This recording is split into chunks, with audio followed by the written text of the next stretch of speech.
Hello and welcome, ladies and gentlemen, to a new edition of the Daily Debate. In tonight's show, we're going to be focusing on the visit of the Saudi Crown Prince Mohammed bin Salman to Egypt that concluded actually today, meeting President Sisi along with many governmental and religious and public figures here in Egypt. We're going to be talking about the future prospects and the future projects that would be implemented here in Egypt, the cooperation, whether political or economic, between both countries. And joining us here in the studio to shed more light on this issue is Engineer المجيد Slameh, the engineer and the economic expert. We're also joined by Ambassador Hamdi Saleh, former Assistant Foreign Minister. Gentlemen, thank you very much for joining us this evening. Ladies and gentlemen, before we start our discussion, let's check out this report regarding the meeting between President Sisi and the Saudi Crown Prince Mohammed bin Salman and the future potential investments and cooperation between both countries, and we'll be right back.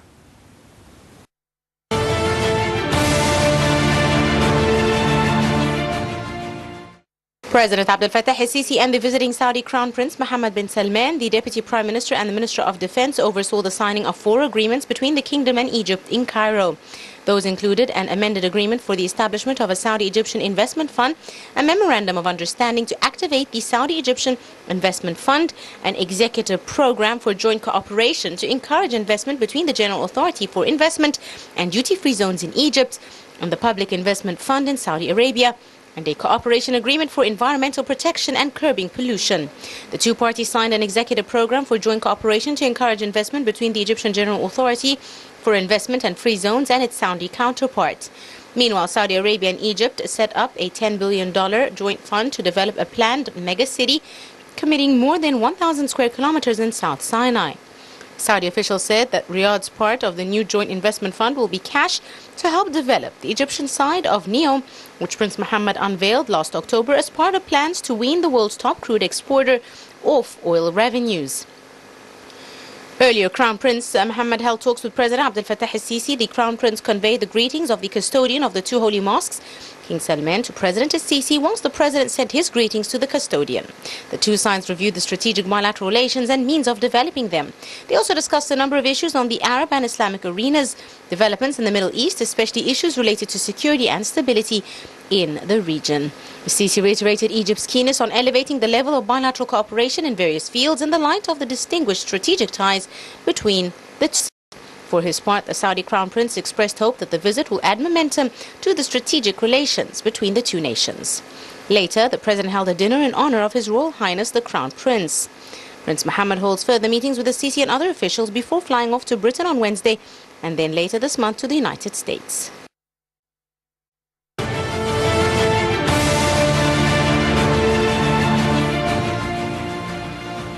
Welcome back, ladies and gentlemen. Starting off our discussion right away. Ambassador Saleh, now, this is a very important visit by the Saudi Crown Prince to Egypt. Everyone has been really focusing on the cooperation and the relationship between both countries over the past few years. It went through a lot of ups and downs, but now it seems like a high point in these relations. What is the significance of such a visit by the Crown Prince to Egypt, meeting President Sisi now? I believe this is an important visit for Saudi Arabia and for Egypt, because basically what we see at this particular point is that we reached a point where there is a crystallization of a new vision, joint vision, between Egypt and the 3 other partners in this quartet, Egypt, Saudi Arabia, the Emirates and Bahrain, which are the only stable countries in the region, to really look into the future of the region and to have a certain input from the Arab side into how to shape the region after all this quagmire which we are nurturing. So I think this meeting and this visit is an indication that there would be some input from the Arab side into how to deal with all these regional issues which are really explosive in Syria, in Yemen, in Iraq, in Libya, and even in Lebanon. So this visit is important because it's indicative to that. But in addition to this, it is also important because Saudi Arabia itself is really passing through a process of transformation. And this transformation needs support from the country who has been for 250 years in the process of modernization, which is Egypt, And I think this visit will tell to what extent we can really join hands in really, helping this process, the modernization and opening up, which Mohammed bin Salman is really leading, and also in creating this kind of what you call joint interest between the two countries to achieve their national interests. Yes. Well, Engineer Sallama, we've seen the relationship between Egypt and Saudi Arabia with many faces and many turns. And one of the cooperation that's been taking place over the past few years between both countries, one of which was the financial support that comes from Saudi Arabia to Egypt. But now it seems to be taking a much more business or investment kind like between both countries. It seems that really Saudi Arabia is really aiming to invest more, have more trade cooperation between the two sides. Saudi Arabia is already the #1 Arab investor in Egypt. How can we take that a step further that would be beneficial for both Saudi Arabia and Egypt? Well, I have to go back a little bit to the past and history. These two countries had been always, over the last few thousands of years, one community. People going from here to there and vice versa. And up to now, there are some tribes in Upper Egypt. When they go to Saudi Arabia, they do not use a passport. They are just using ID exactly as I am leaving from Cairo on a plane to any place in Egypt. So, to start with, the relation between the two countries is very, very deep in all directions. And in the new or recent direction, I would say that we have to state that the support of Saudi Arabia was not only financial, but also at the very critical date. There were a real political support to the Egyptian government at this time. And I would say that this support, political support, was an instrumental effective. Now, we go back to your question, and we say, economy-wise, yes, Saudi Arabia is the largest investing country in Egypt. Number two, I believe the Egyptian community working in Saudi Arabia as laborers, engineering, doctors, plus, might be the largest in Saudi Arabia. And as the ambassador said, it is beneficial for both. I think my analysis, the meeting between two strong people, both of them did a real strong decisions, real dramatic changes in each society. The Saudi crown, he had very hard decisions, nobody could imagine it, and our president did the same. So the meeting between them is having a very, I would say, realistic, strong relation, because both of them can make really strong statement. Yes. Well, Your Excellency, as you've mentioned, Egypt, along with Saudi Arabia, are one of the main pillars in the Arab world and in the Arab region, and one of the stable countries within the region. Now, how can both countries really unite their vision and work for same political or similar political goals in light of all the international issues, whether they're the crises in Syria and Libya and Iraq, or the economic revolution that is being undertaken in the Arab world by both countries, dealing with the terrorist phenomena that's taking over the world? How can these countries use their main strong roles in the region and internationally to actually face these political issues? Look, the region is going into a very difficult time. The West describe us as the arc of crisis from Morocco all the way to Afghanistan. If you look to the map of the world, you'll find only in this area where there is explosive wars and people are killing each other day and night and so on. So it's a real tragic situation in Syria, in Yemen, and in other parts, in Libya as well. So it is a necessity for the stable countries, particularly Egypt, who is a very stable country for thousands of years, in cooperation with the main Gulf states, Saudi Arabia, the Emirates, and the Bahrain, to develop a vision. What should we do? We should not leave the region at large to the regional powers, the Turkians and Iran, or to the international system, particularly the Russians and the Americans. In the final analysis, you have to have a say. And I think it's in the last few months, Saudi Arabia crystallized a more realistic and pragmatic policy towards these issues. And an indication of that was the fact that they sent a missionary to Lebanon and invited the Prime Minister of Lebanon, Mr. al-Hariri, again to come to visit Saudi Arabia. And they are started to look into a realistic way of dealing with the complexity of the Lebanese issue. Also, with regard to Iraq, they started to connect with all the forces and so on in Iraq. They invited Sadr, they connected, even they have a football team playing there. Even with regard to Yemen, also they are developing a more realistic approach. So in the final analysis, there is now the differences or the way of looking into these issues between Egypt and Saudi Arabia is becoming more or less parallel to each other, and maybe will come very close to each other. As a result of that, I think this visit will help to crystallize a joint vision of how we can deal with these issues. And the visit of the Crown Prince and then his visit to Britain and to Washington will lead to this type of input from the Arab side, basically the quartet, who are the main player now from the Arab side. Because if you look into the region at large, most of the countries are either isolated or they are not really playing anything at all. You have 4 countries who are really a collapsed system, and you have 2 or 3 countries who are really very much wrapped into their own domestic issues.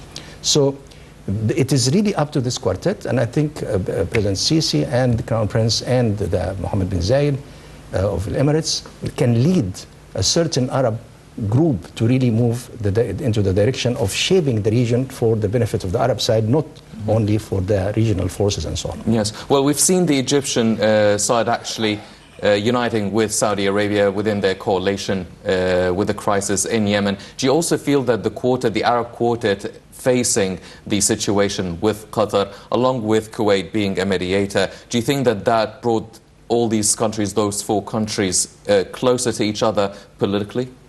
What I'm saying, that this is not related to Qatar. The quartet is the group of countries who really have a joint vision. And that has been emerging for the last couple of years. Yes. There was some differences between Egypt and Saudi Arabia about how to deal with Syria and how to deal with Lebanon, and so on, that emerged 8 months ago or so, or a year ago. But now with the new pragmatic policy and realistic policy of Saudi Arabia, they realized and they came closer to the Egyptian vision. And I think how to deal with these issues now is more or less a joint vision among this quartet, and I think they are moving on this direction. But let me emphasize here the main issue. The main issue is that you are dealing with a region which is very explosive, and whatever you can do, you cannot really isolate yourself from the negative impact of this. You talked about terrorism, you talked about all these things. This is a tremendous negative impact on Egypt and Saudi Arabia on the Gulf. Unless there would be a change of attitude from the international system to really hands off from the region. Because, if you look into Syria, for example, everybody is there. It's a very complicated conflict. And you cannot really keep that situation like this. You cannot really allow Iran to be really penetrating all these countries and so on. So it is about time to have a particular position from the Arab side and to try to push the international system, particularly the Americans and the Russians, to really have a realistic approach to resolve the issues of the region. Yes. Well, Engineer Salama, now talking about big decisions, whether economically for both countries, Egypt and Saudi Arabia, we already know that Egypt is undergoing its own economic reform program, really trying to boost and have a huge leap economically. But also Saudi Arabia has been trying to diversify its economic prowess in light of the falling of the oil prices. Do you feel that this has been much more of an incentive and a motivation for Saudi Arabia to try and redirect its economic directions in other places with other countries other than the oil production? Well, of course, this is very clear. But what's happening in the visit, we are hearing exactly the same as the last visits of the king and all the big people from Saudi Arabia. They are putting a lot of investment in the Egyptian market, putting a lot of projects in different directions, and that is definitely helping the Egyptian economy. Mm-hmm. What I am really thinking or trying to put a spot on is also the Saudi market. Mm-hmm. The Saudi market is a huge, I repeat, a huge market, and they need the Egyptian production. They need the Egyptian products. And that's what I mean, that we have, through this very big, important meeting, is to ask the Saudi crown to try to open a little bit the door or the links in the economic relation between Egypt and Saudi Arabia, and to allow the Egyptians to invest more and give them some sort of privilege than some other countries. I know for sure they have a very special relation with Bahrain, with the Arab Gulf countries, because it's considered really no borders between these three communities. In the same time, there are still some rules trying to do it to open the door between us and between us and Saudi Arabia. Mm-hmm. But we need from His Highness to give us a little bit support in this direction. Yes. And yes, I agree. It has this. I mean, the economic stability of these two countries, or of the four countries, is the very most important thing to give a backbone support to the political decision. You cannot have a real strong political decision until you really have a strong economical situation. Yes, definitely.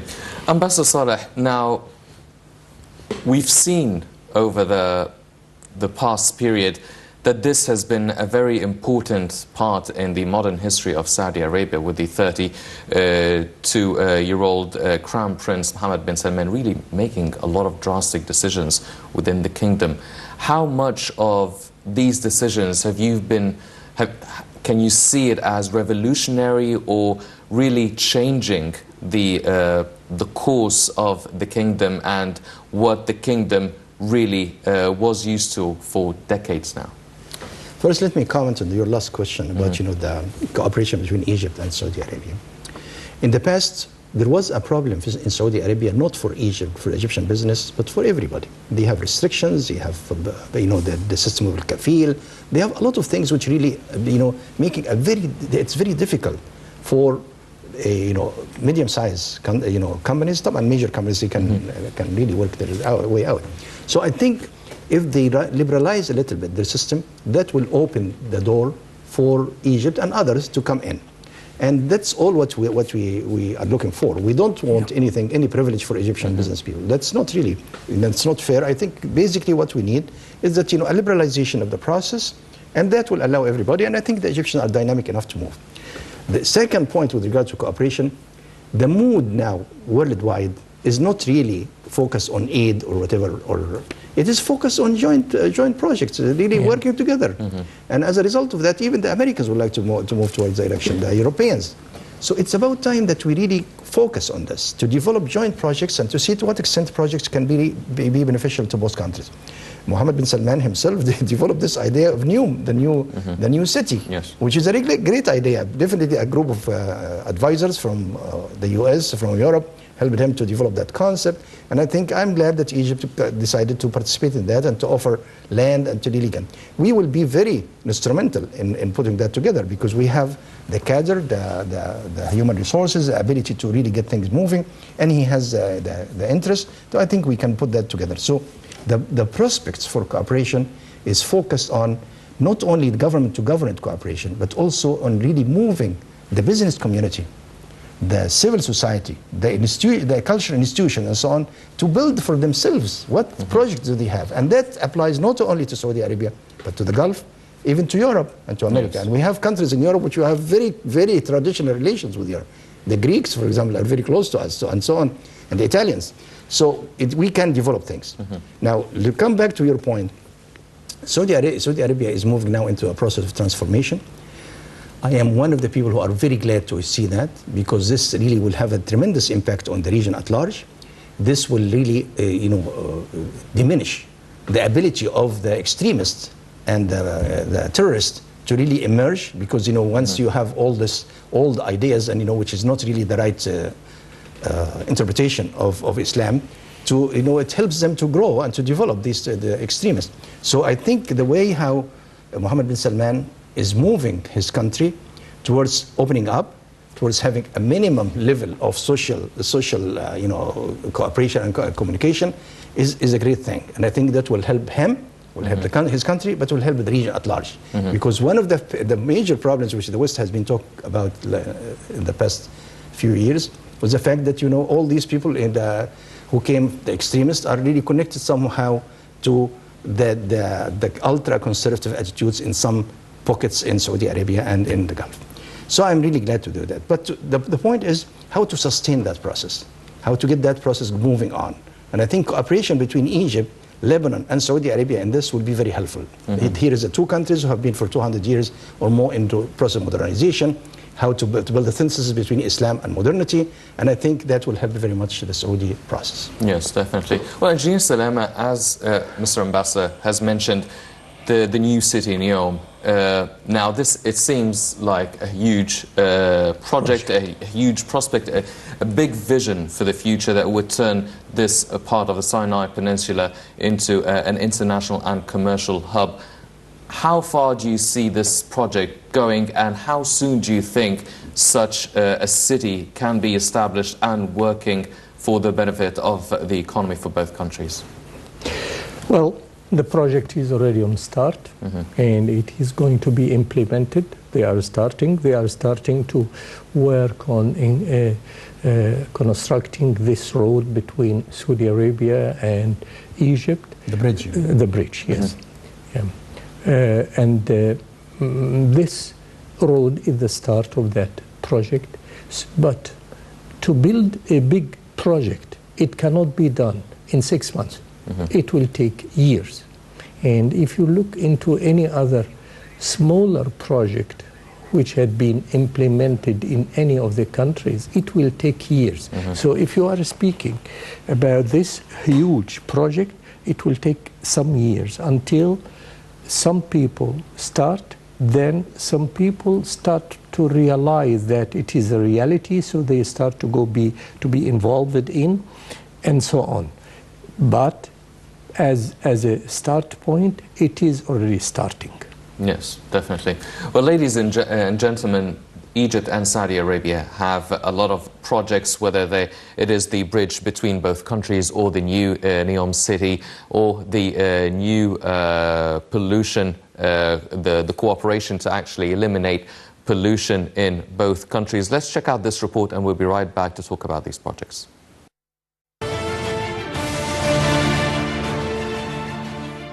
The visit by Crown Prince Mohammed bin Salman to Egypt comes as Saudi investments in the country continue to grow, boosted by easing trade restrictions and plans for a bridge linking the two countries. The government is pushing to make foreign investment in the country easier to help the economy recover from the tumultuous period that followed the collapse of two regimes and the eruption of the revolution. Saudi Minister of State Isam bin Saad bin Saeed said last week that the kingdom is keen to enhance economic relations with Egypt and intends to pump money into new investments in the country. According to the Middle East News Agency, Saudi investment in Egypt topped those of other Arab countries. At the Saudi-Egyptian Business Council last month in Cairo, Minister of Trade and Industry Tariq Qabil said the volume of trade exchange between the two countries amounted to about $2.1 billion in 2017, and the volume of Saudi investments in Egypt exceeded $6 billion, about 11% of all foreign investment in Egypt. For his part, President of the General Federation of Egyptian Chambers of Commerce, Ahmed Al-Wakil, said the total Saudi investments in Egypt are worth up to $27 billion, which are spread across 2,900 projects. The kingdom is also the second largest in terms of tourism, accounting for millions of dollars a year. The scale of Saudi Arabia's investment is expected to increase after officials from Egypt and the kingdom said they want to reduce the number of obstacles between the two countries by standardizing rules, making it easier to transport goods and services. Egypt has also become a more attractive prospect for investors since the central bank liberalized the exchange rate in November 2016. The most important Saudi investment in Egypt are in the service sector, including energy, transport, logistics, health, and education. Construction of the 50-kilometer bridge was announced during the King Salman visit to Egypt in 2016. The bridge will help pilgrims, tourists, and expatriate workers to travel easily between the countries and offer a significant improvement in trade between the two nations.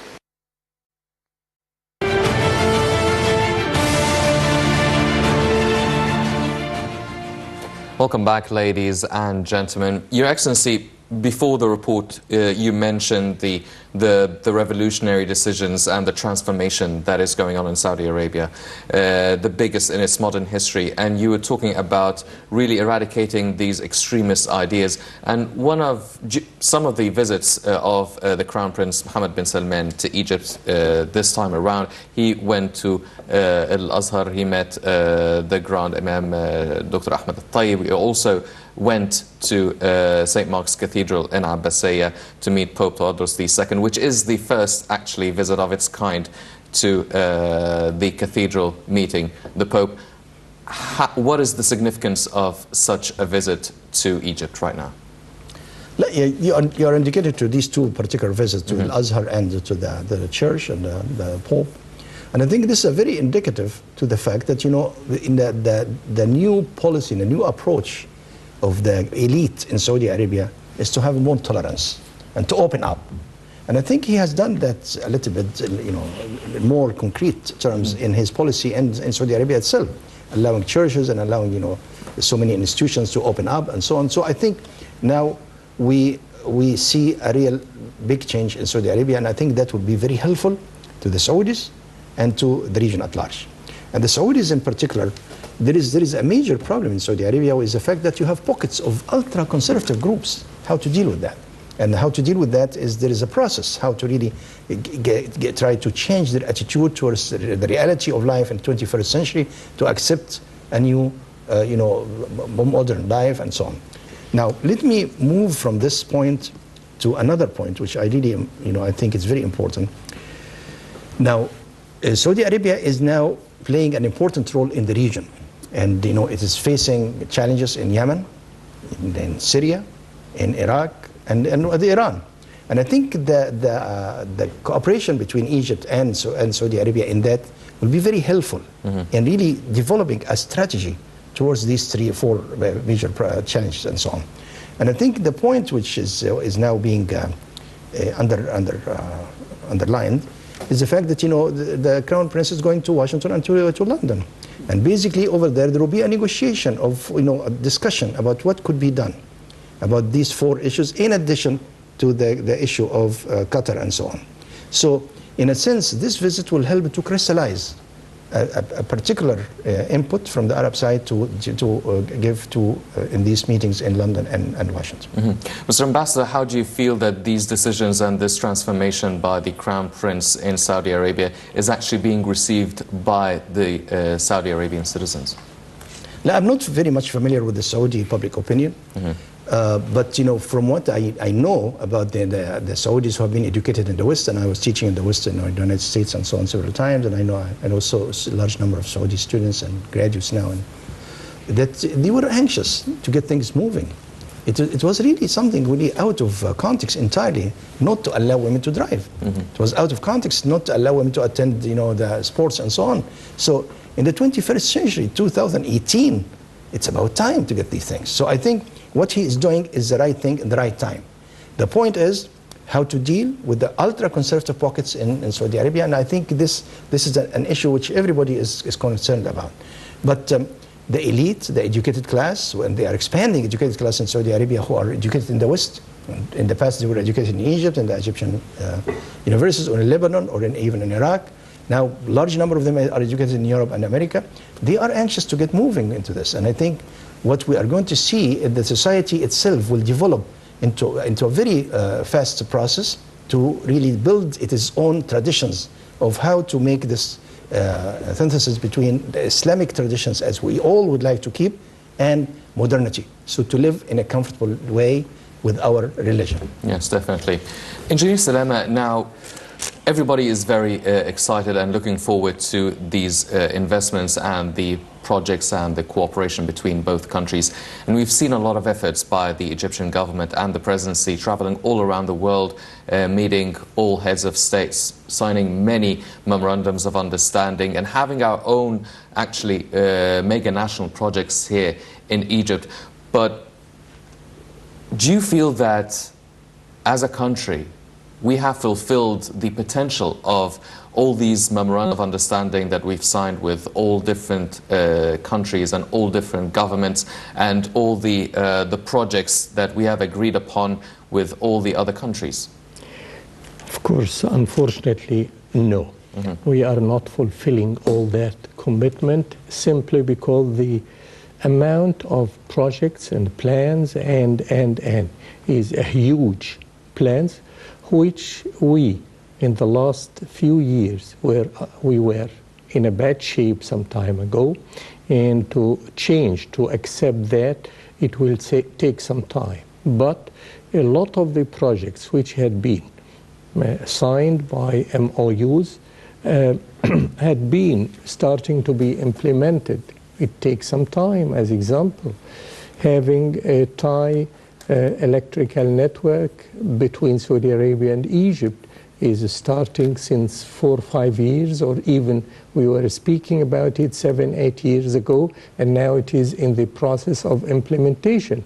The same speaking about other projects to tie in between the two countries. So coming back to say, are we as Egypt, are we or did we do a lot of projects? No, we started and we are doing it because it is a huge project. When you are speaking about this road, I mean the bridge between Saudi Arabia and Egypt, it's a huge connection way between the two countries, and it will definitely reshape the relation.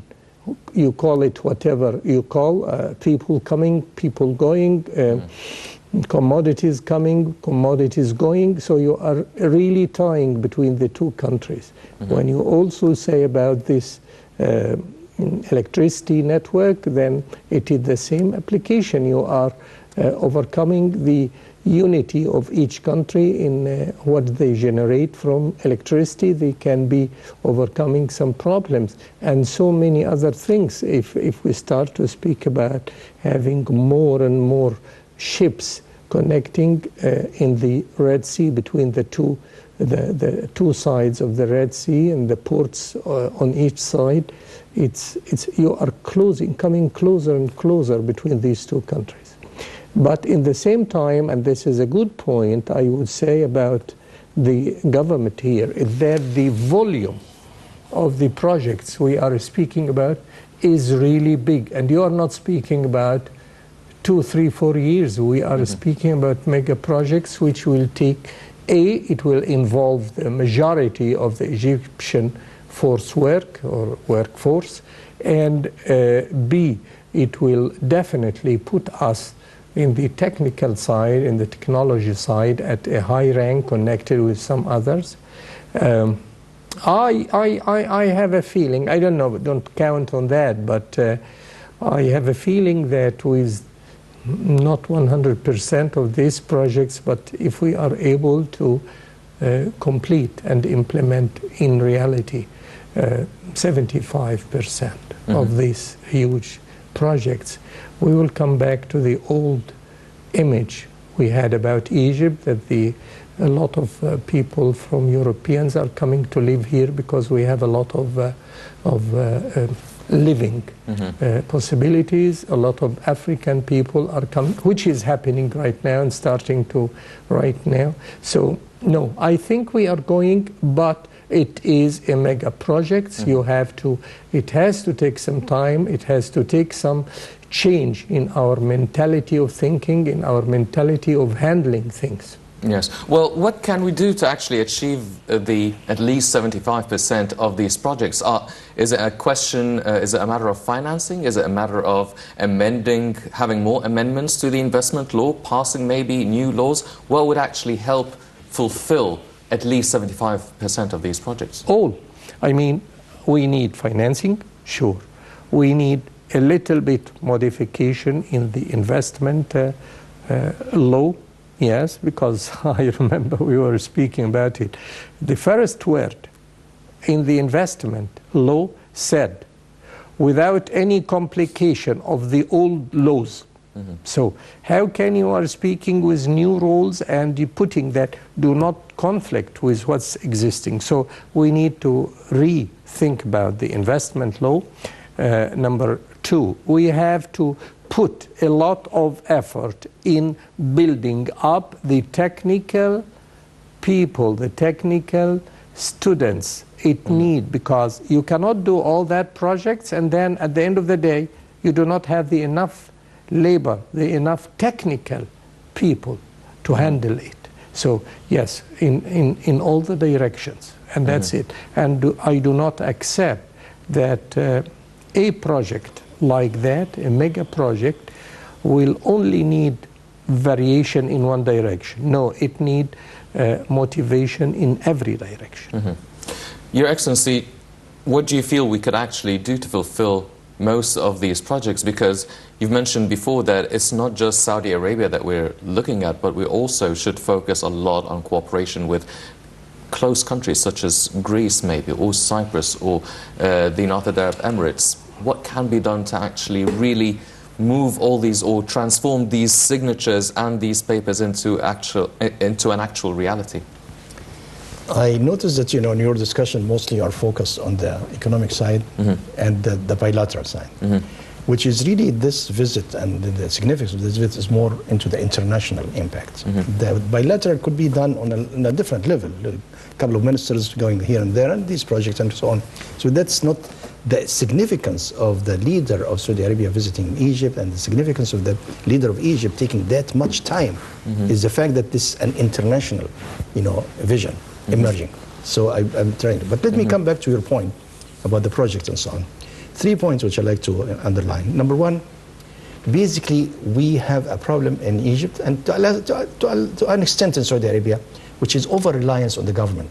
Everybody thinks, as Egypt is a government. The government will do these projects. That's not the issue. Egypt is 100 million people. It's a big country. And unless we really motivate and really expand the business community, we will not be able to achieve all the goals we would like to have. And our problem is that the business community here is very limited. The people who deal with the international community are very limited. If you calculate all of them, only 1,100, 1,200 or something. You need to encourage the people who are members of the Chamber of Commerce, which are hundreds of thousands, to really learn foreign languages and to get involved internationally. That's number one. So expanding the business community who can deal internationally is very important. The second thing is that basically the issue is not really investment. Is now in the 21st century is not a problem of money. If you have what you call a doable project, a feasible project, then you can find the financing all over the world. There is so much financing available if you have the project which will make money. So the problem is really developing a strategy with ideas and projects who are doable and feasible and could be economically supported. So the third point is that basically what you are talking about, you should not really talk about bilateral. Everybody now talk about trilateral and quartet and so on, because you can get a technology from Japan and an ability to put it together from Egypt and some financing and some marketing possibilities in Saudi Arabia. So we need to develop a new technology, a new what you call approach to business And I think it's being done. But, I need to emphasize that more and more, the trilateralism to work with other parties, Europe and America and Japan and China and so on, and to move into this. The Saudis are doing that. And we are doing that, but we have to expand in this direction. I'll stop there. Yes. Well, if we are stepping out of the bilateral relations, as you mentioned, and moving on to the international relations, now, the Crown Prince actually picked Egypt to be the first stop. And then he will be going to the UK and then to Washington. Is there a certain link in this visit, in this tour between the three countries? Should we be waiting for some sort of a resolution that would come out as a result of these three stops? Yeah, definitely. I mean, there is a connection. Basically, the Crown Prince is going to have a very difficult discussion in London with the Prime Minister, May, which will be focused on the Qatar issue, will be focused on Syria, will be focused on Yemen. There is so much pressure from the world community about, really pushing into a peace process in Yemen and to really helping a little bit in easing the problems in Syria. And, everybody over there is really saying, what should we do with the Qatar issue? So there was a necessity for the Gulf states, particularly Saudi Arabia, to develop, a new ideas and new concepts and so on. And I think the Egyptian input on this will be very much of a necessity in that game. The same thing will emerge in America. In America, in Washington, the Trump administration is very divided, and he will face meetings. He's going on 19th until the 21st of March to the United States. To deal with the administration by itself is a real major problem. Whether to deal with the White House or the Secretary of State or the Defense, each has its own policy. And to a large extent, this confusion in Washington hinders the crystallization of an American strategy towards the region. And I think, the fact that, Egypt, together with Saudi Arabia, with the Gulf, with the Emirates and the Bahrain, will present a certain, understanding that will help very much to move the Americans. The same thing goes with the Russians. Russians anyway are watching, but they are now a very important actor in Syria, and they will be important actors also. They try to play a certain role in Yemen and in Libya. So I think it's very much needed now to develop a certain joint Arab action, which was missing in the last 5 years or so. Yes. Well, Engineer Sallama, how do you feel the international community would actually react to establishing really or strengthening such a joint Arab action, really manifested in strong relations between Egypt and Saudi Arabia? How do other countries would react to it? How would the United States, the European community, countries like Turkey and Qatar, how would they respond to the strengthening of these relationships? Of course, it's clear.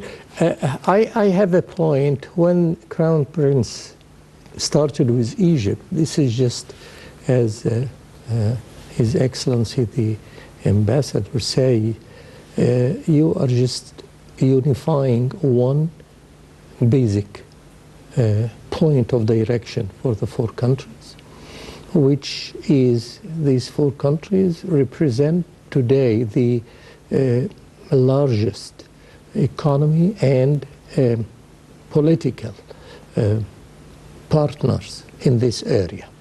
So he is just going to the other international countries, starting with UK and US, just to say that, to start with, we are one group connected all together. Okay, we come to your point. Will that be accepted and realized by the other international countries? I would say yes, with some limits. Of course, politically, any small ideas, it always say that if we are a small individual country, then we are easy more to be controlled. But if we are big unit, then it is more difficult to be. So on this side, if they want to control this area, this will not be a very positive way, but I think will be very helpful for us to at least to put some of our point of view, some points and marks to say that this should be done and this shouldn't be done. When we go to the other side, this is the economic side. Oh yes, of course, if we are unified by one way or another, by having a certain way of standardization as a way of thinking, way of engineering, doing plus, all the world will be more happy, because when he is dealing in Cairo, he is doing or reshaping his engineering view to Riyadh, to other countries, in Abu Dhabi, Dubai, and so on. So yes, economy-wise, engineering-wise, yes, everybody in the world will be more happy if we are able to unify the idea of thinking, the standards of behaving and engineering points. Mm-hmm. Your Excellency, I want to take you a few months back when the visit of the American President Donald Trump and President Sisi, actually, they all went to Saudi Arabia, and there was the huge summit that took place. Can we draw some sort of a relation of such a meeting, such a visit between these three superpowers and what is taking place right now politically? Definitely. I would like to remind, to underline here, the fact that President Trump made phone calls to the three leaders last week, in the last 3 days or so, to President Sisi, to the Crown Prince Mohammed bin Salman, and Crown Prince of Abu Dhabi, Mohammed bin Zayed. And there is, stories circulating in the American media that, the White House would like to have a summit somehow in Washington where these four leaders can come and try to discuss the issues of the region, and particularly the issue of Qatar, because the Americans seem to be very much embarrassed by the issue of Qatar, because Qatar was their own agent, and now they would like to save it.